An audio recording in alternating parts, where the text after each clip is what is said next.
Shalom and welcome to another in our series of podcasts from Temple Beth Am, a dynamic center for conservative Judaism in Los Angeles.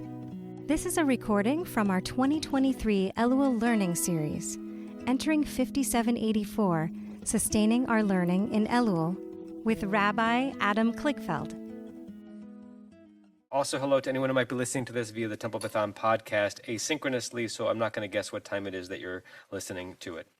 I want to start with a question. Our topic tonight is, the topic of the whole season is we're playing with the word mechaye, giving life to, sustaining, like mechaye hametim, which we say in the Amidah, mechaye hakol, giving life to everything. We're playing with that theme in a lot of what we're offering on the high holidays. And so the title of this class is Sustaining Faith Within Doubt and Doubt Within Faith. But I want to start with a question. And this is going to be a little clunky. Hybrid is always clunky, so thanks in advance for your patience. When anyone who wants to answer the question in the room, you're going to have to pass the microphone around, otherwise people on Zoom will not hear you, and passing the microphone around will be quicker than me repeating what you have to say. The question is, what does the Misha Berach prayer for someone who's ill mean to you? If you say it or you insert a name into it, why do you say it? And what do you think is happening in that moment? If you're on Zoom, raise your digital hand. If you're in person, raise your real hand. Jen, come get the microphone. When I say it, and I'm either say or I'm thinking of a name, it is a moment in time when I make sure that that person is in my thoughts and in my mind. Okay, so it's a connection between you and the person who's ill, okay? Keep it because it's closer to there. Gary Marlise. No, it's exactly what I was saying, but it's also something tangible I can do. I need to do something. Otherwise, I feel it's not something I can help with. But I want to try to get a connection somehow, do something.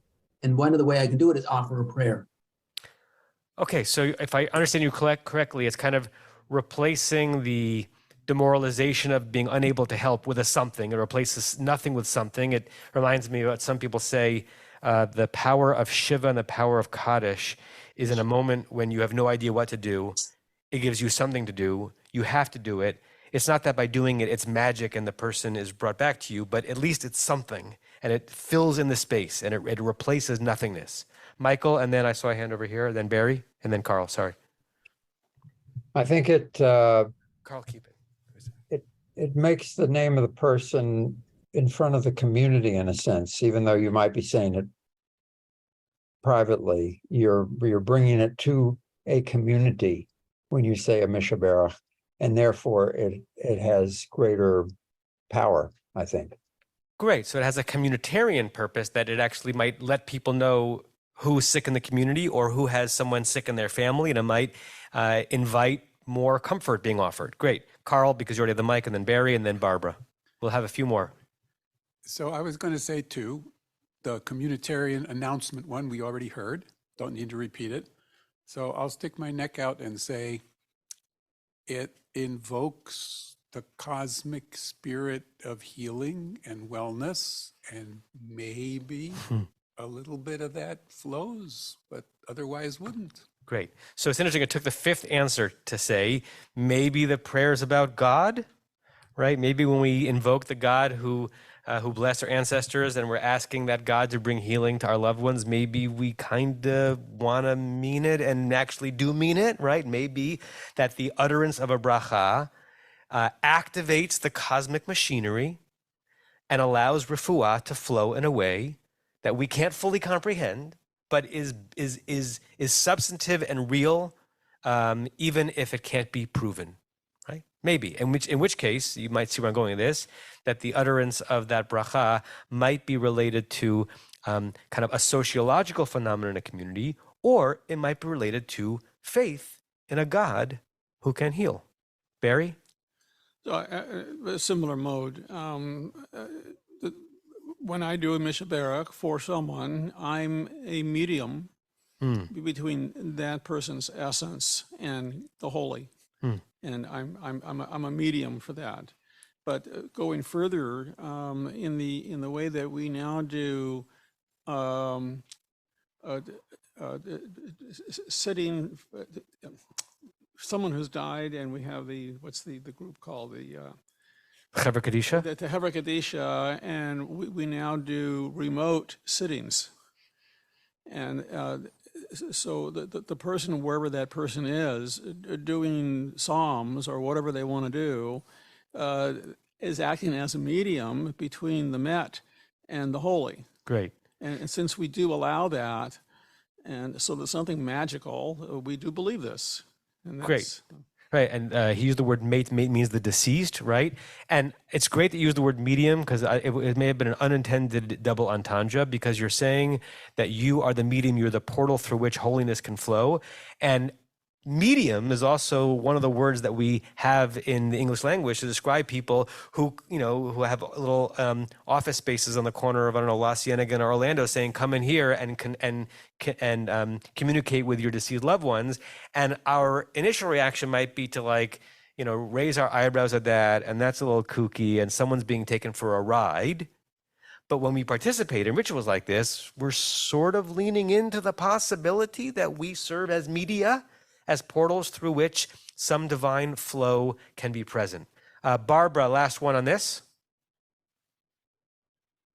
Well, as a physician, I really don't believe that there's magic in getting people healed, except maybe through medications and surgery, et cetera.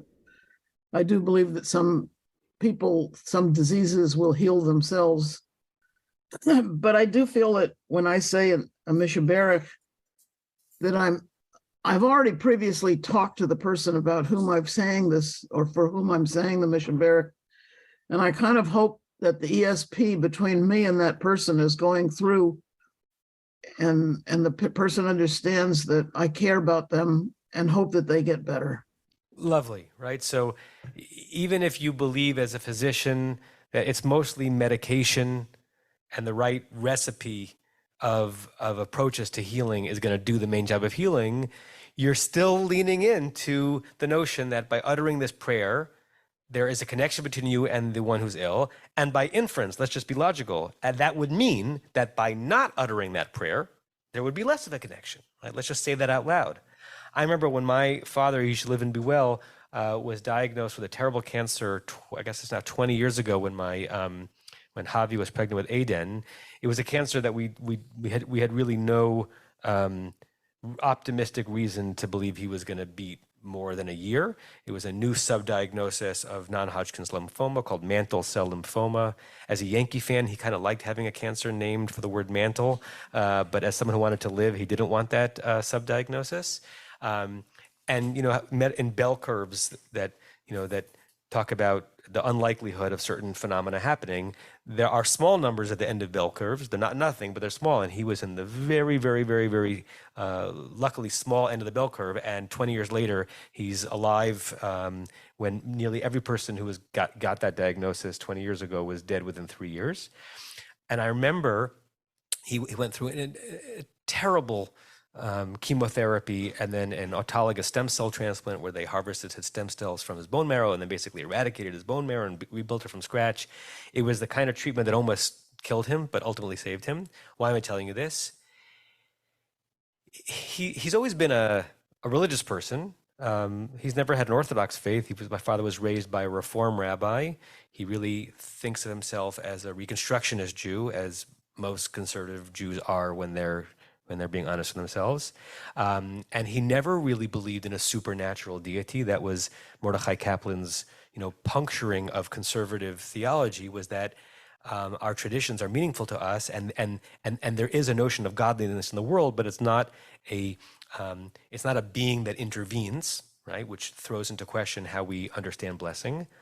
My father, to this day, believes that in addition to his phenomenal physicians, and in addition to this chemotherapy treatment that MD Anderson came up with in Houston, he got administered in Connecticut, and in addition to the stem cell transplant, 8%, I made that number up, but some significant percent of what allowed him to be alive as opposed to dead were the blessings that were said on his behalf in synagogues, in churches, and in mosques around the Connecticut area, people who knew him, who asked if they could pray for him. Every time someone told him that they were praying for him, he felt buoyed. He felt his cells strengthening. What's happening in all these moments, right? We can never know for sure, but to say a bracha like that and not just feel that you are engaging in utter silliness, it requires a certain amount of faith. But to continue saying it, when saying it has not healed your loved one, to say it for the next person when the first time you said it for the previous person didn't work and they died very quickly, requires you to confront a little bit of doubt. That simple, regular religious moment that nearly every shul-going Jew has a relationship with is actually right at the center of the intersection, of the, I think, healthy intersection between faith and doubt. Faith and doubt, which sometimes seem to be perpendicular to each other, I think are actually quite close to one another and require each other. What I want to explore with you for the next 45 minutes or an hour is, are faith and doubt in essential conflict or in essential harmony, intimate friends that elevate one another and refine one another? And should our religious lives, which are focused on some level on a faith in God, should those religious lives be blessedly free from the existential doubt that can plague those who live without religion in their lives? Is that one of the reasons why we choose to be religious, so we are not plagued with that doubt? Or should faith in God, which we know can so easily be pushed to the extreme and lead to absolutism and extremism and hatred, should that faith in God, which can be harnessed for very nefarious purposes, should it be tempered with healthy doses of doubt and uncertainty? Which brings me to the Barbie movie. How many of you have seen it? Raise a hand. Barbie. Really? Only 2 of you? How many on Zoom have seen it? One too many. A few people. Okay. God, I was expecting everyone to have seen it. Oppenheimer?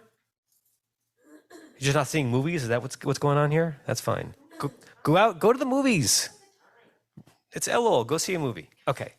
My quick thoughts on Barbie and how it connects to this theme. I did see Barbie. Yeah, I'm willing to admit it. I saw Barbie. I wore pink socks.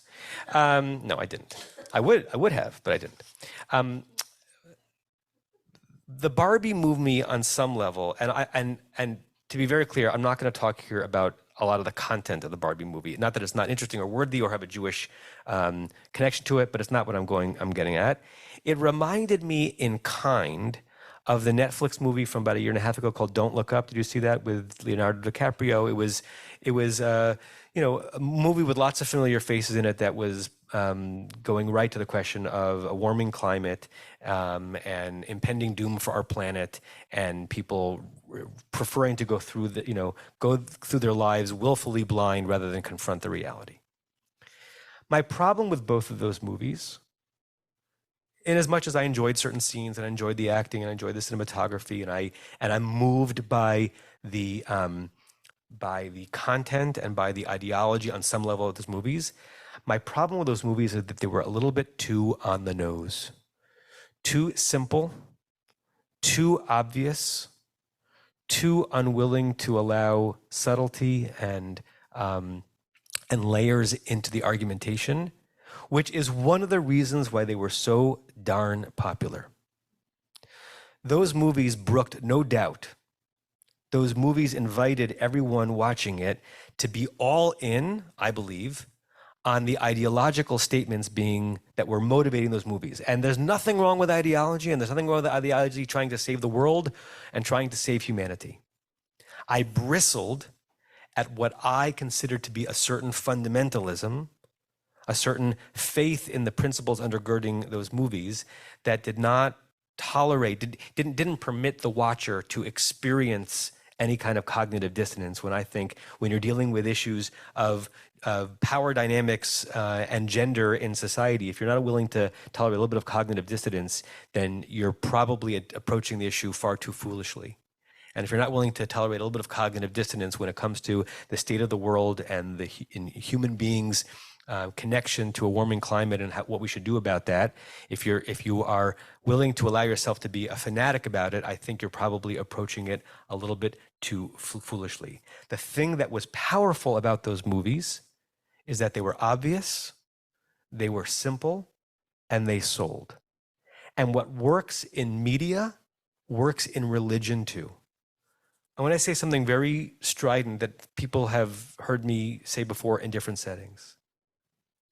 I have not a whole lot of optimism, unfortunately, that everything to which I am dedicating my life and work to, the overlap of a traditional and progressive and open-minded and generally liberal and observant Judaism will not have been for naught on some level.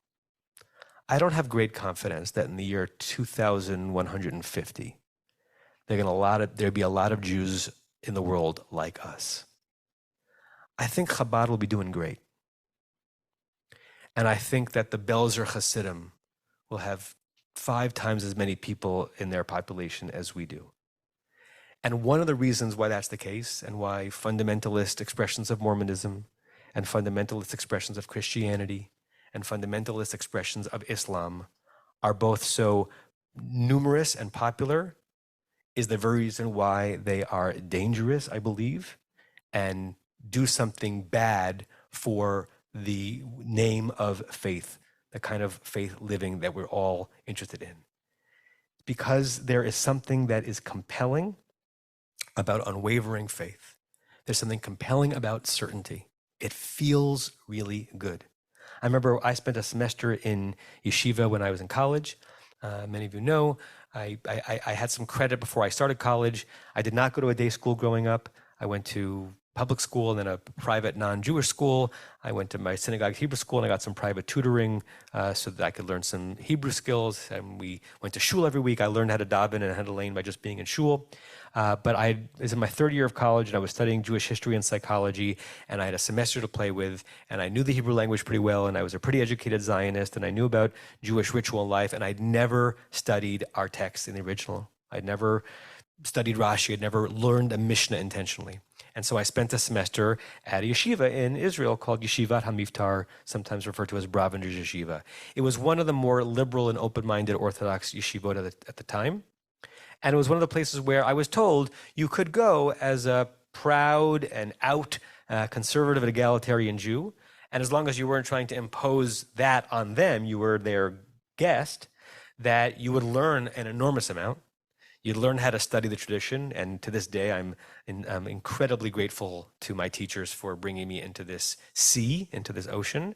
And you could be pretty comfortable, I don't mind saying, as a male, right, where I didn't have the issue of whether or not I could be counted in your own life. And I was pretty sure that I would go there a proud, egalitarian, conservative Jew, and I would leave there as a proud, egalitarian, conservative Jew, and not much else would change in my observance pattern, but I would know a lot more. There's a phrase in the yeshiva world called flipping out, right? Where you go and spend some time in yeshiva in Israel or somewhere else, and all of a sudden your behavior starts to change, right? You become very, very committed to a certain way of dressing. You become very committed to a certain punctilious practice of halacha, which I have no problem with. I have obviously no problem with practicing halacha carefully. You also ineluctably start moving in the direction where you question why everyone else is not doing it exactly as you are. I remember a conversation I had with my parents. I don't know if they remember this. We were driving from my cousins in Kfar Damim to Yerushalayim, and we had just spent Shabbat there. And my parents lived to this day a very involved and committed and educated conservative Jewish life. They were never Shomer Shabbat and never pretended to me. I didn't grow up Shomer Shabbat. The way I described it is that we celebrated Shabbat. We didn't observe Shabbat, but we celebrated it deeply. We celebrated all the holidays. And I remember having a conversation with them, which at the time felt so obvious to me. And when I look back at it now, I look at it with some shame. I was pummeling them. Why don't they make sure they light candles exactly when it's time to light candles? And how do they permit themselves to drive to shul? And why hasn't my father put on tefillin since the Chabadnik at the airport in Tel Aviv last got him to do it before a flight? In the moment, there was something beautiful and comforting and blanketing about the certainty I felt that my renewed faith in God was not only right for me, but right with a capital R, and therefore that anyone who was doing it differently was doing it wrong. This is one of the pitfalls, one of the like a tar pit aspect of the very thing to which many of us have committed our lives to, and that is the question of how faith can invade your thinking, that you wonder if there's any room for doubt whatsoever. I think, by the way, that we have seen that in political movements in our era as well, right? There are certain political movements that on some level have become their own religions. And I want to be very clear, I think this happens all over the political spectrum. If you're certain that I'm speaking about one political expression, then I'm probably speaking about the other one, right? Or all of them. And it happens in America, and it happens in Israel, where a political ideology becomes an absolute. The representation of that ideology becomes a god. You start bowing down to it and having unerring faith in it, and having less faith in the complexity of humanity. I do think that we are witnessing that. By the way, Sam Harris, the great author and podcaster, he is an avowed and extremely articulate atheist, and I read his stuff all the time because I like reading things that push my own certainties. And he's also someone who's deeply into mindfulness and meditation. He talks about how many of the world's problematic and murderous movements have been born out of religious ideology. And when he talks about that and someone challenges him and says, what about Nazism? 20th century's most murderous ideology was Nazism. They were proudly anti-religious. They were persecuting the religious. They were a secular ideology. The way Sam Harris understands Nazism is that it was a religious movement that just didn't happen to have a supernatural god. Their god was Hitler. But there's no difference in the mechanics of requiring fealty and convincing the adherents that they're right and everyone else is wrong, and being willing to die and being willing to kill.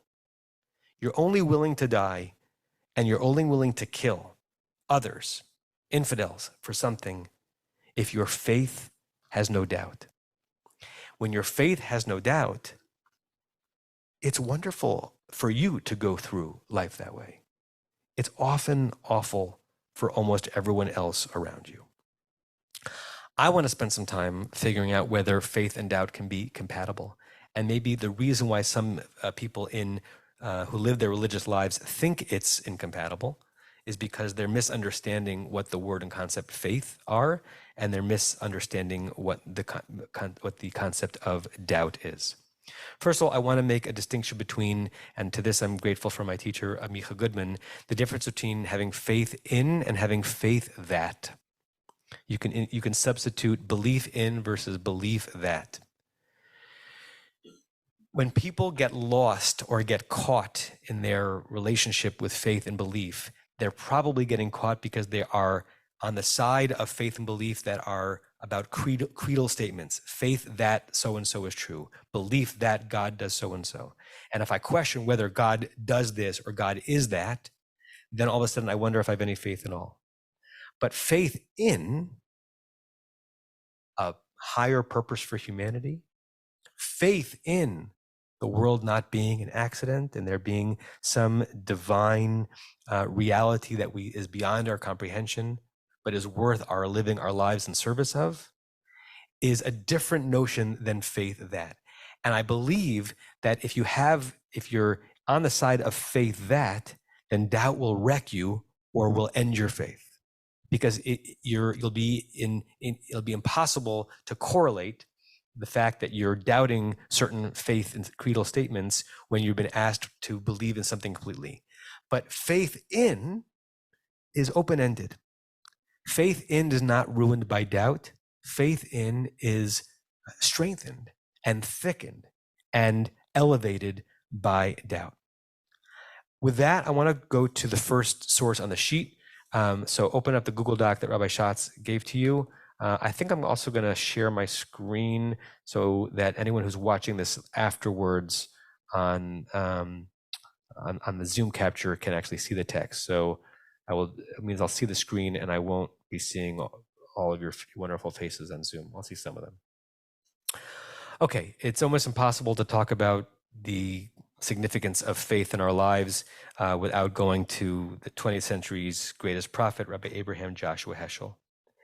In his 1951 seminal book, Man is Not Alone, which is really in 4 words, a wonderful distillation of his concept of faith. We'll get into his wordier explanation later. Man is not alone is a faith statement. But it doesn't say anything particular or specific about who that God is, what they require of me, and whether God requires everyone to do the same thing. That's an interesting question. That's for individual religious leaders to figure out for their own petitioners, for their own participants. But man is not alone is his 4-word way of saying, I have faith. And I have room for enormous doubts about what that means.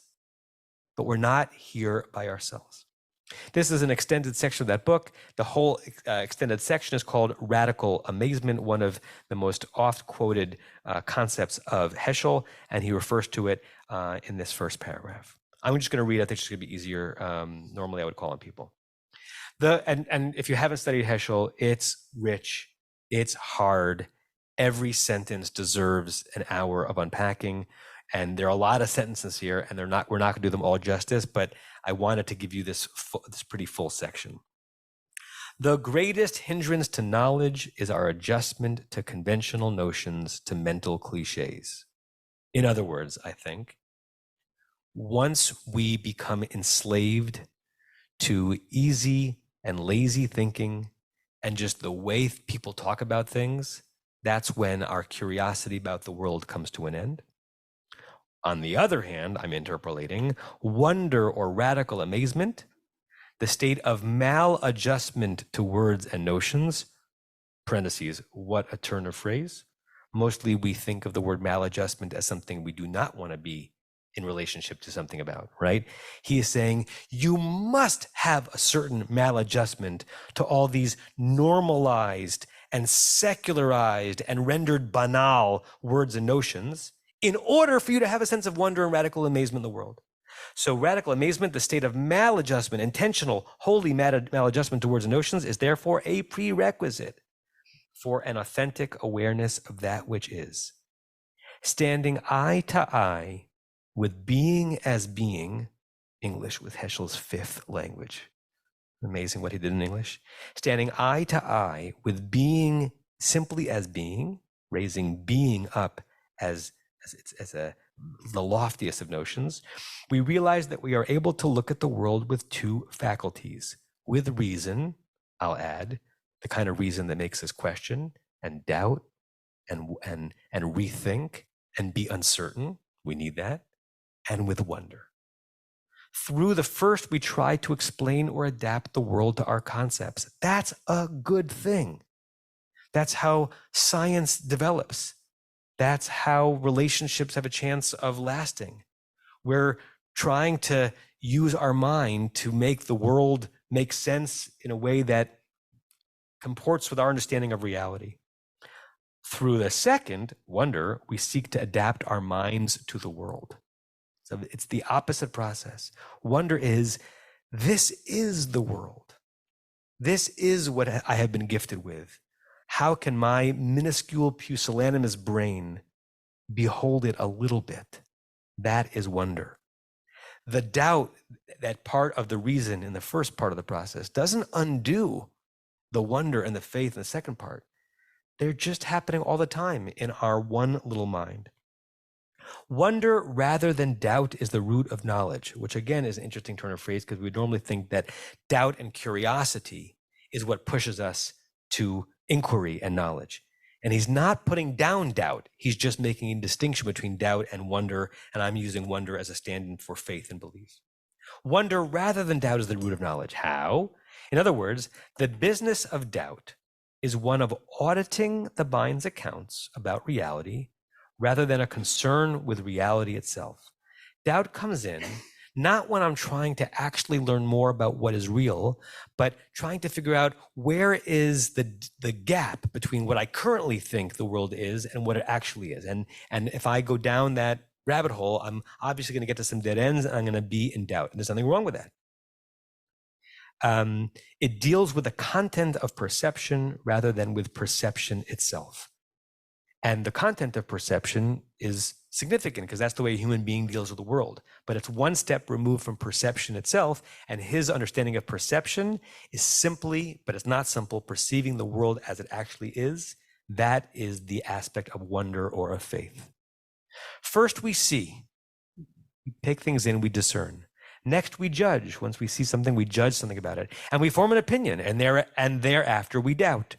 In other words, to doubt is to question that which we have accepted as possibly true a moment ago. You can't doubt if you didn't start with certain principles that you thought were true. I thought X was true. Now I'm wondering if X is true. Therefore, doubt comes after knowledge. Doubt is an act of appeal, a proceeding by which a logical judgment is brought from the memory to the critical faculty of the mind for re-examination. Accordingly, we must first judge and cling to a belief in our judgment before we are able to doubt. But if we must know in order to question, if we must entertain a belief in order to cast doubt upon it, then, oops, I didn't check the screen, then doubt cannot be the beginning of knowledge. It's an elegant little proof that he did, right? That doubt cannot be the beginning of knowledge because in order to doubt, you already had to have knowledge, which means don't rely on your doubt to be the thing that opens you up to the beauty of the world. There's nothing wrong with doubt, but that's not where learning begins. Doubt is your testing what you've learned. You have to be in a different mind frame to doubt than to be in the mind frame of faith or belief or true openness. Wonder goes beyond knowledge. We do not doubt that we doubt, but we are amazed at our ability to doubt, amazed at our ability to wonder. He who is sluggish will berate doubt, right? You might think, and I think he might be using sluggish here in the sense of someone who's spiritually sluggish.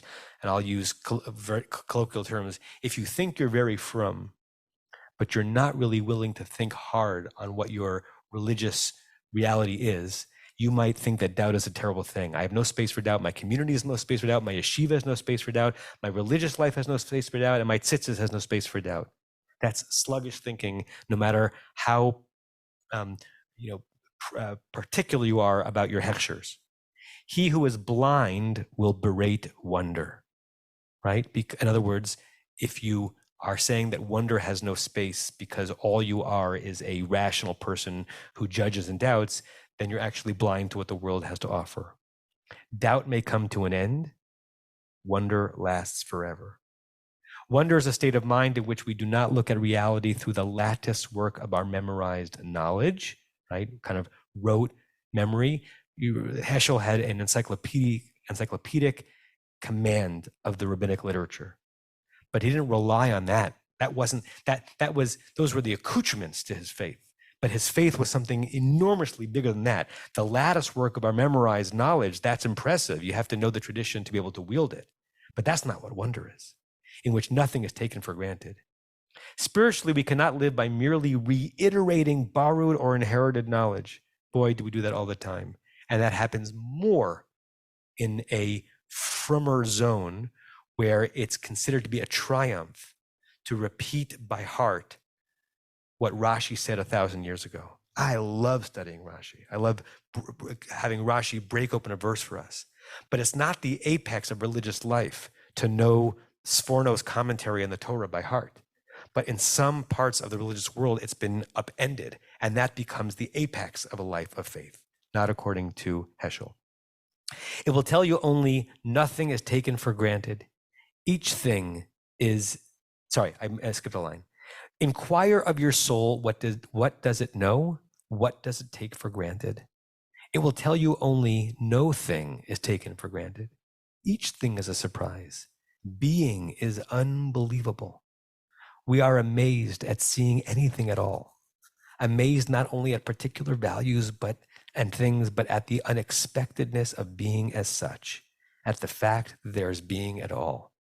The paradox here is that the religious life can be a veil, can occlude the thing that religious life is actually trying to get us to. Religious life and observance and building a sukkah and shaking the lulav and preparing our home for Shabbat, which are things that I all believe in all of them. They can be the portal to our religious life and the obstacle that's getting in the way of our actually living a life of faith. Because since we're focusing on these particulars, what we're not focusing enough on is, I'm alive and that's extraordinary. That's a faith statement. Those of you who come to Daily Minyan or come to Shul on Shabbat or love hearing Avinu Malkeinu on high holidays, I'm not poo-pooing any of those experiences. But how many times are those experiences lifting you off the page, getting you to a place of wonder simply about being? Not wonder about how nice that tune is, how great the harmony is, how sitting in the round really changes the davening, right? Wonder simply at being. If we're not getting to wonder simply at being, then we're not allowing faith to operate on a level that it's supposed to according to Heschel. And we're misunderstanding what faith is, which is why we might think that it is incompatible with doubt. Now, that was chunky and thick. And let me pause for a second for comments and reactions to what Heschel said and what I said about what Heschel said. Irv, let's take the microphone. Yeah, I want to take us back to the first thing what you said about the Misha Beirach. Okay. What it gave me, and it relates to this, is a sense of gratitude. Gratitude for people who show up to the minyan. It's one of the reasons why I come. I went through 2 Kaddishes, my dad and mom. People were there for me, I'm there for them. So if you look at that gratitude, I have gratitude of the washing machine, because I learned what it takes when you don't have a washing machine by reading Caro's book. I never experienced it, explaining how the people in the hill country spent hours and hours just washing clothes and suffering to do that. So when it washes my clothes, I have gratitude. So it's the gratitude, I think, that changes the need for looking at the minutia of what constitutes a religious life to what it's supposed to be. Wonderful. And Irv, I'm thrilled that some or maybe even many of your experiences in prayer open you up to that. It doesn't happen for everyone. It doesn't happen to be every single time, right? But if it happens some of the time, that's a pretty good batting average. Other hands in the room, Barbara? This takes me back about 65 years to what was the most significant sermon that I ever heard. It was on Yom Kippur. The most significant sermon you ever heard was not in the last 14 years? Nope, not at all. Sorry about that. It was Rabbi Saul White in San Francisco at Beth Sholem. His son is actually a classmate of Joel Rembaum's from rabbinical school. And the sermon was titled about, do you have to believe or is faith enough? And this whole thing takes me back to that.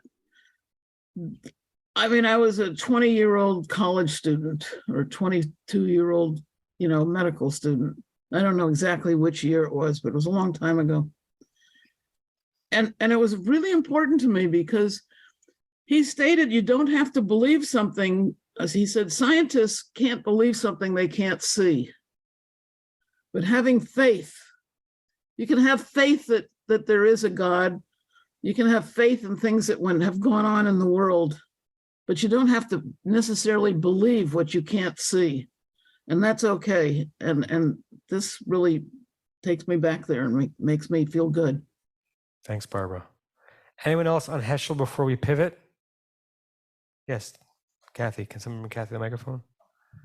Jennifer, you're getting your steps in today.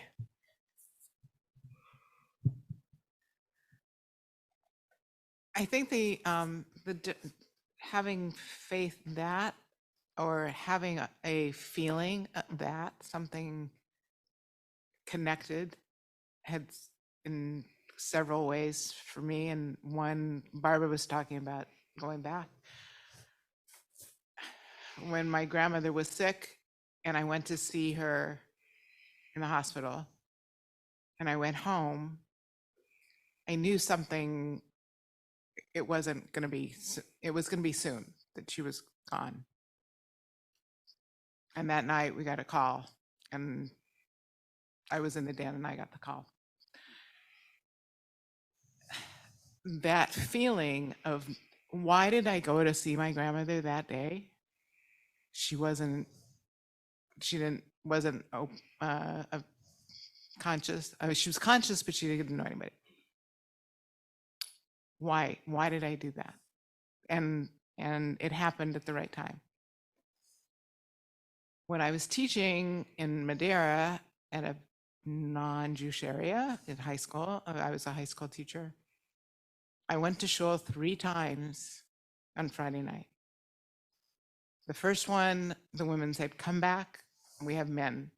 You'll see them." The second one, nobody was there. I said, "Okay, I'm going to give it one more time." Hanukkah night, I met Barry. There's something beyond me. That's the faith I have in. Yeah. As teenagers, it was like there's no God, but everything around us is God. I don't know if it's everything around. I don't know. There is something beyond my understanding of why things happen. Yeah. And I guess that curiosity, that wonder, will I ever get to know any of that? Will it be after? That's what I think keeps my faith and the traditions of doing keeps me tied to being able to continue wondering. Yes. Without having Shabbat, without having community. Would I ever think about it again? I don't know. I mean, if I didn't have the community, would I have met, so it's tied to that faith in and faith that is the amazing part. That's wonderful, Kathy. Right. So you're positing that faith is a more universal human experience, and religion is a particular expression of it, the thing that keeps you in the game. Right. So, right. I have faith that man is not alone, that there's something beyond me, and I commit as a result of that faith to a certain set of practices that I've inherited, that I could have inherited a different set of practices depending on where I was born and who raised me. And that is the particular way I act out a life that might keep me in a faith relationship, right? And I've shared this many times. It's very similar to what a monogamous human relationship is, right? I have faith that there's something called love, which is a grander way of living than if you lack it. And I've chosen a particular person to bestow that love upon and to receive it from. Might I doubt that there might have been someone else in the world with whom I also could have shared that? If I don't doubt that, I'm lying to myself or to you. But my commitment is to express it in this way with this one person, so that hopefully the notion and the feeling of love will continue to be present in my life. There are a lot of associations between faith and with love. And it also talks about, I've been thinking a lot recently about my relationship to Elohei Yisrael and Am Yisrael, the God of Israel and the people of Israel. I don't have any doubts about Am Yisrael, about the people of Israel. I have doubts about where we're going and our status. I don't have any doubts that we're real, that we deserve to exist, that we deserve to have our lives and our rituals, that we deserve to have a state where we are the majority. I have questions about what transpired in the desert in between Egypt and Canaan, such that the people of Israel became wedded to the God of Israel.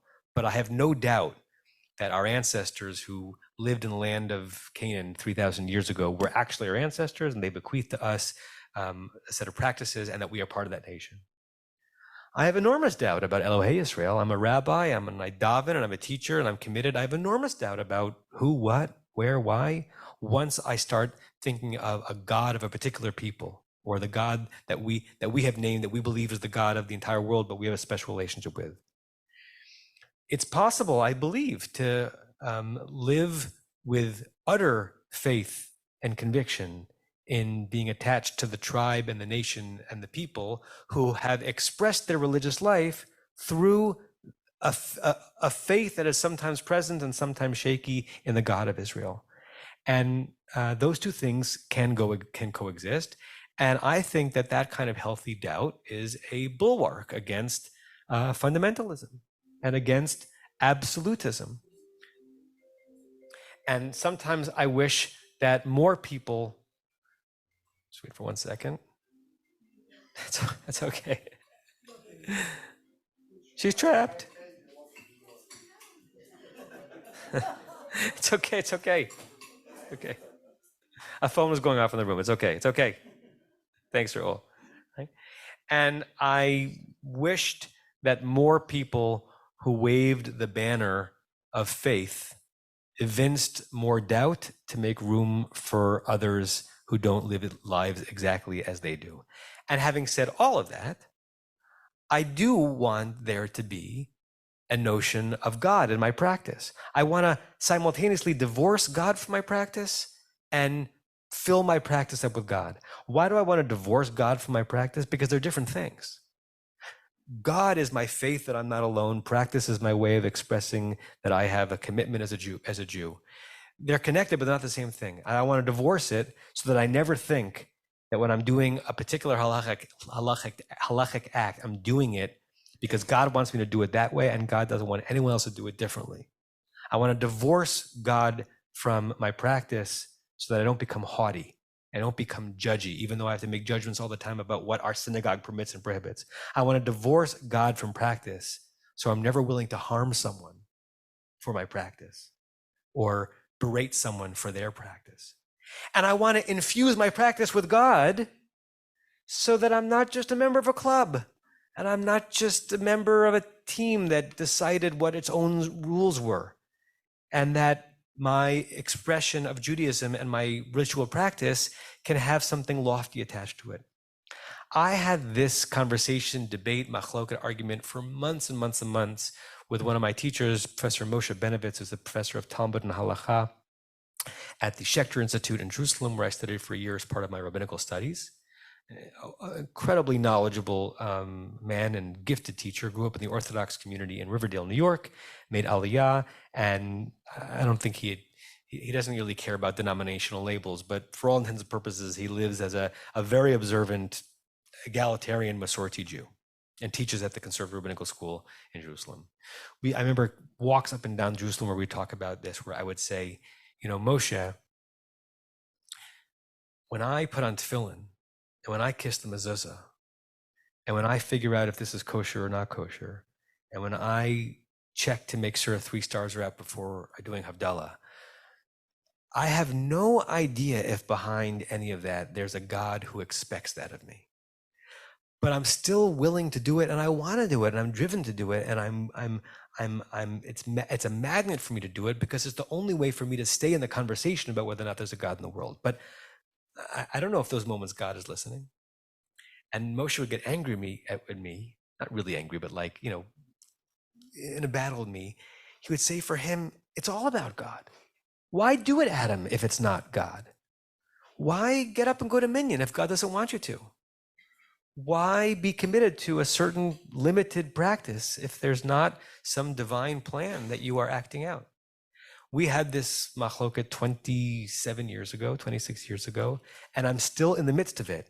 And I think that's a good thing, because I think that's a thing that keeps you in a rhythm of practice that connects you to your to your people, and keeps the question of God alive in your mind without allowing you to slip into problematic certainty. Look at the next sources. This is Masechet Brachot, first tractate of the Talmud, page 32b. Ba'amar Rabbi Chanina said, it's an oft-quoted line, but it's not often quoted what comes after this line. Hakol bidei shamayim chutz mirat shamayim.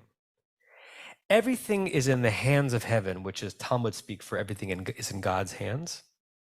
Chutz mirat shamayim, except for fear of the heavens, which is Talmud speak for fear of God. It's a lot in 6 words. It's basically saying God is omnipotent. God foresees the future. God controls the world. There's one thing that God doesn't control, that God can't control. And what is that?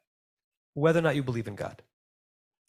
It's a fascinating construction, right? So the God is the most powerful being in the world and the most powerless being in the world. The most powerful being in the world because God controls everything except your ability to know or to say whether or not God is in the world. And if you don't know or say that God is in the world, then is God really in the world? The Talmud, I believe, is struggling with some of the questions that we're dealing with today, and trying to figure out how you exercise your human faculties to bring yourself to the faith in the very God who controls everything except your faith in that God.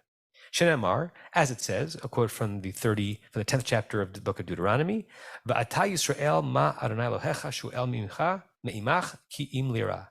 It says, now God says, now Israel, what is it that God asks of you except for awe or fear, which is understood syntactically to mean the only thing God is asking of you is faith. Everything else God controls.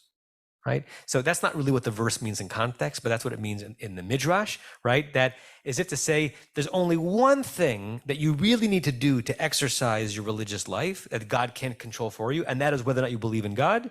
That's the proof text that Rabbi Hanina uses. Okay, then the Talmud has a really interesting conversation on that. Atu yirat shamayim milta zutartahi? Is fear of heaven, which is another way of saying faith, such a small thing? What does that question mean? The question is responding to the part of the Talmud that says there's only one thing that God asks of you, and that's having faith in God. Talmud says, well, that's a pretty big one thing. Is faith in God such a small and minor thing that it could be the one small thing that God asks of you? Bahama Rabbi Chanina. But that same Rabbi Chanina said, Mishum Rabbi Shimon ben Yochai, in the name of Rabbi Shimon ben Yochai, Ein lo l'hakadosh baruch hu bebeit gnazav ela otzar shel yirat shamayim. The thing that mostly fills God's supernal storehouses of great holy stuff is the fear of heaven. This teaching by Rabbi Chanina suggests that the fear of heaven is extraordinary, is grandiose, is the biggest thing in the world. It's the thing that fills God's storehouses. So how could it be the thing that fills God's storehouses if God's in control of it, and the one thing that human beings actually control? The proof text, Amar Yirat Adonai Hi Otsaro, a verse from Isaiah, that the fear of God, that is God's treasure. The word Otsar can mean treasure. It can also mean storehouse. That's how the pun works in the Talmud. And then the Talmud responds to its own question. Is it possible that the question was that the fear of God could be such a small, minor, middling thing when the Talmud elsewhere says that it's the biggest thing in the world? Yes. It's very problematic that the letters Aleph, Yud, Nun mean yes and no. Ein means no, in means yes. It took me a long time in yeshiva to figure that out. Yes, it's true. Legabe Moshe milta zutartahi. Moses is the one speaking in that verse in Deuteronomy, and Moses was a paragon of faith. Moses had great Yirat Shamayim. So for Moses to speak about faith, he could say, there's only one little thing that God is asking of you, and that's having faith in God. That shouldn't be so hard. Because for Moshe, it wasn't so hard, at least according to the rabbinic imagination of who Moses was. Da'amar Rabbi Chanina, because again, Rabbi Chanina said, so he's getting a lot of play here, Mashal Adam, this can be compared to a person, Shemivakshim mimenu kli gadol. Someone asks a person for a great vessel, a huge vessel. V'yeshlo, well, the person has it. Dumeh alav kechli katan. That seems like a small request. If I asked you for $50 and you only have 10, I'm asking you for an enormous, impossible thing. If I ask you for $1,000 and you have 2 million, it's nothing. right? If I'm baking a cake and you're my next door neighbor and I need 3 eggs and you only have 2 and you are going to use at least one of them for your own cooking, then my asking you for 3 eggs is an enormous thing. But if you have an egg farm and you have more eggs than you know what to do with, then my asking you for 3 eggs is a nothing. And then the Talmud continues, Katan be'enlo, but if you ask somebody for something small and they don't have it, domeh alav kechli gadol. It's as if it's a great and large vessel. In other words, to Moshe, for whom faith was abundant, having a little faith is not a big thing, it's a small thing. To us, it's an impossible thing. It's the grandest thing that we can possibly imagine. It's the thing that we have a taste of it, a whisper of it. Our lives feel bigger and elevated for that moment, and then it's ephemeral and it's gone because we do not live on the level that the Talmud imagines that Moshe lived on. I think this is the Talmud's way of saying that faith is critical and faith is impossible. Faith is accessible and faith is inaccessible. Believing in God is the only thing that God asks you to do. Believing in God is an impossible thing to do. Believing in God is the central way of being a Jew. Don't feel so bad if you have a hard time believing in God because not everyone can get to it. So go do a mitzvah instead. Our spiritual ancestors were grappling with this. And when the work of our spiritual ancestors is reduced in such a way that suggests that having unwavering faith in God and that unwavering faith in God pushes you to an unwavering Jewish practice, I think that is a limiting, a minimizing, and maybe even a bastardizing of what our forebears really wanted from our Jewish lives. We did Heschel, we did Talmud. I want to finish with a Christian theologian, Philip Yancey. He's an author, theologian.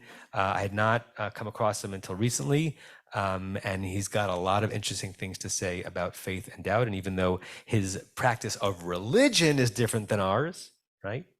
That's fine. He doesn't celebrate Purim. I don't celebrate Ash Wednesday. His ruminations about faith for a religious person are evocative and accessible. Why should we not listen to and learn from someone whose particular expression of religion differs than ours, but who's wondering about the very things that we're wondering about, the very wondering that makes us want to stay religious?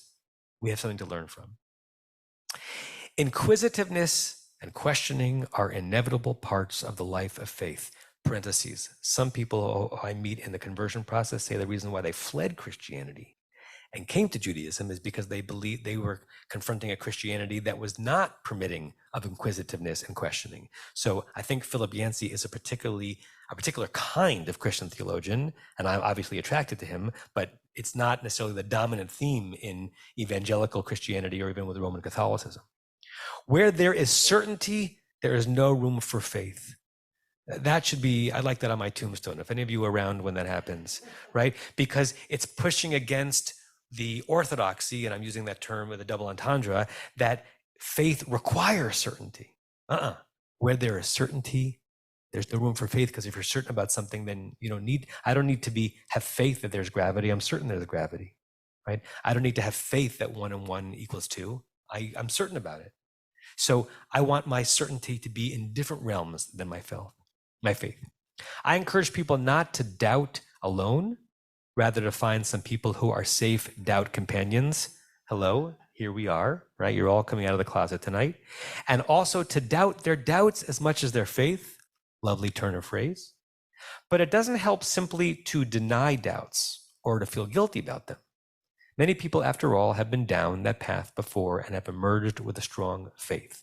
In other words, your doubting relationship about the God around whom and around whose laws you are organizing your life, your doubting does not necessarily mean that you are inevitably leaving the path and leaving the community. It actually might be that through that doubt you get to what I think it's Tillich calls the second naivete, right? A renewed understanding of what a faith relationship in that God can be. Sometimes the faith is stronger on the other side of doubt.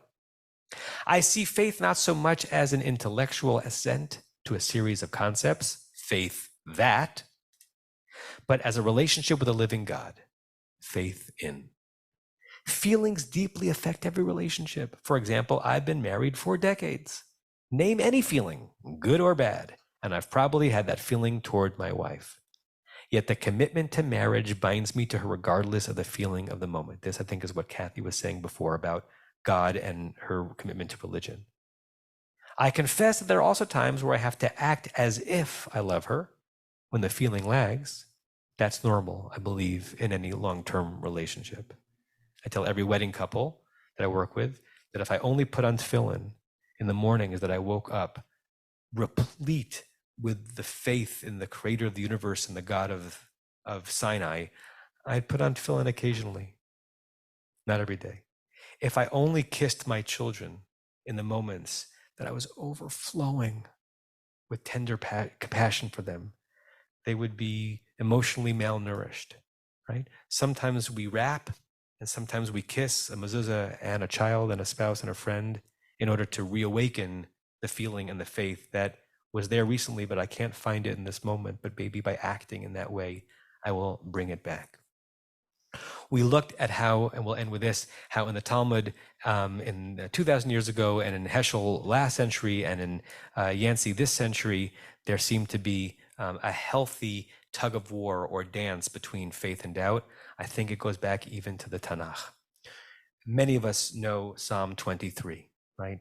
The psalm that we say at funerals, the psalm that calms our doubts, the psalm that makes us feel that with God next to us, we are lying in green pastures. Adonai, ro'i lo echsar, God is my shepherd, I shall not want, I'm protected, I'm taken care of, God is there, I'm not alone, I have someone to rely on, the footsteps poem, etc. That's Psalm 23. Look how Psalm 22 begins. Previous psalm. Eli, Eli, lama azavtani. My God, why have you abandoned me? I'm all alone, God. Rachok miyeshuati divrei sha'agati. You're so far from my feeling your power to deliver me. You're so far from my roaring. Lish'og is the sound that a lion makes. Divrei sha'agati. How could that be? That simultaneous, that consecutive psalms are representing the utter presence of faith and the utter absence of it. The sense that with God I can never be alone, and the sense that I'm trying so hard to feel God and you're not there. I don't think it's an accident that Psalm 22 comes just before Psalm 23. And although I understand why we quote Psalm 23 more, because it feels good to utter it and try to imagine the person who wrote that psalm and feel maybe we can attach ourselves to that faith, we might feel more of a connection to the author of Psalm 22, who wandered around the world wondering, is there a God? I know Shabbos is coming, but is there a God? I have to shop for Pesach, but is there a God? The Chanukiyot need to be cleaned out because they're still waxing it from last year, but is there a God? It's okay. And as we enter into this heady season, will there be a lot of God talk and a lot of praying, a lot of trying to reach towards something lofty and a lot of focusing on things that are very this worldly, a lot of organizing meals, and also trying to enter into a spiritual realm so tshuva is possible. Allow yourself to believe, allow yourself to question, allow yourself to have faith in, and allow yourself to doubt, and allow them to dance with one another. Shana Tova. You have been listening to another in our series of podcasts from Temple Beth Am, a dynamic center for conservative Judaism in Los Angeles. If you enjoy these podcasts, we invite you to write a review on the Apple Podcast site or wherever you get your podcasts. For more information about Temple Beth Am Los Angeles, go to tbala.org.